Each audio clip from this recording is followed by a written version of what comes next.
work we got done at FDMG, we paid over $100,000 for that. The HVAC work we got done at FDMG, we paid over $100,000 for that, and it only took them a week or two to do the work. You feel me? So you're making half of a doctor's salary, and you make it in a week or two. So if I'm talking to him, you're going to trade school. Get your license. It only take you 2 years. Become a licensed HVAC. Become a licensed carpenter. Become a licensed welder, a brick mason, roofer. Then get your real estate license and start flipping houses all around Atlanta, flipping houses all around Georgia. Most millionaires in America are not doctors, lawyers, and engineers. They are realtors. Learn the skills so you can rehab your own homes and then get into real estate. Obviously, you've been very clear about interracial relationships. Mm-hmm. You even said, you said they lead to political extinction. So where does that responsibility really sit on the individual or in the system? Well, the bottom line is, do you love your people? And do you want to see black people succeed? It starts with that. If you have no loyalty to the black race, you don't care who you date. You don't care how you distribute your wealth, right? So first of all, you have to care about your people. And if you care about your people, common sense will lead you to conclude that we cannot build black power without building the black dollar. And you cannot accumulate wealth if you're marrying outside your community, because in the event of a divorce, or even if there is no divorce, half of your assets are going to somebody who belongs to another community. You don't see nobody else going out of their way to marry women of another race the way black men do.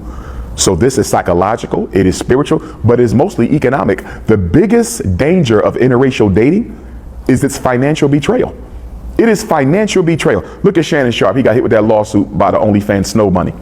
Some say he had to pay her $20 million. She was on OnlyFans.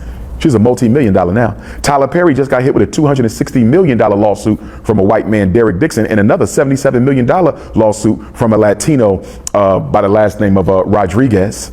Okay, Smokey Robinson just got hit sexual harassment of 4 Latinos. Okay, and we could keep on going down the list. Tiger Woods, his divorce settlement with his wife was in the hundreds of millions of dollars. We're liquidating assets from the black community. You're taking from your own who don't have enough, and you're giving it to another people who've stolen enough from you. I have nothing against the white female, or the brown one, or the red one, or the yellow one. But I need the wealth of the black community to stay in our community. How are we going to save the black family if we're not building none? Our children don't see healthy examples of black on black love. Our children don't see healthy examples of heterosexual love at a time when the American media movement is pushing interracial dating and same-sex dating for black children. You think it's a coincidence that every time you turn on the TV, every couple involving black people is either same-sex or interracial? Why are they not putting Chinese in interracial couples with East Indians? I ain't seen one. Why are they not putting Mexicans in interracial relationships with Arabs? I ain't seen one. Why is the only interracial relationship we see on broadcast television is black women and men with white people? Because they're trying to brainwash our children into believing that there is no such thing as black love. Black love is over. If you want to be happy, go and get you somebody from another race, or get you somebody from the same gender who does not look like you. And why are they doing this? Because America has tried AIDS. AIDS is killing us. And in fact, Atlanta, y'all have the worst homosexual HIV AIDS crisis in the country. And it is one of the worst in the world.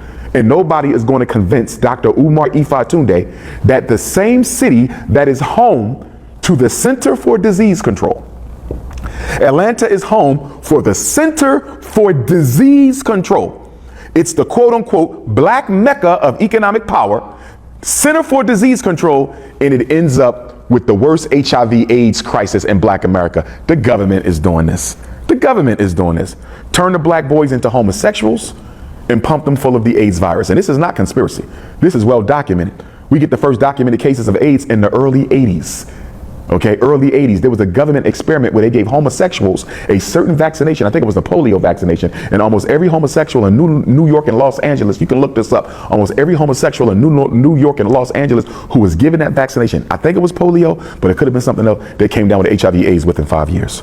AIDS is a government weapon, just like COVID was. But getting back to my point, AIDS is working but not fast enough. Homosexuality is working but not fast enough. Black on black genocide is working but not fast enough. White on black genocide, mass incarceration, poor diet, cancer, poor food. All of these are government sanctioned strategies to eliminate the black population, but they're not working fast enough.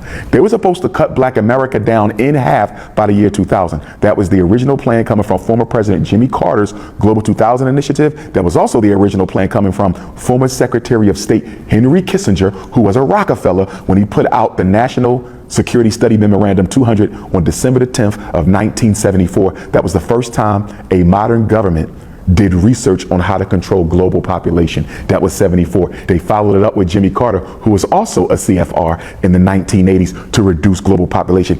AIDS came out of that. Here's the point that I wanted to make, because I want to tie this back to the proliferation of interracial marriages, relationships, and interracial same-sex relationships. We already know 2 men can't reproduce, 2 women can't reproduce. That's why the homosexual strategy is so popular in the black community, because it's a form of birth control. Now, here's the new strategy. We're going to influence black children to only date white people, to only date Asians, to only date Arabs, to only date East Indians. If black people only date white, because that's the main group, we love the slave master, so mostly white, in 3 generations, your phenotype is killed. In 3 generations, your phenotype is killed. If you have a child with a white woman, that child gonna come out lighter. It ain't the complexion as much as the identity, right? You got light-skinned Africans in here, but they still identify as black, you see? But if I have a white mother who raises me to be biracial, and then I have a child with a white woman, and that child is raised to be biracial. When somebody says to them, "What are you?" "I'm biracial." "You're not black?" "No, I'm biracial." What does that do to the numbers of black people in America? It reduces them. It raises the number of biracials.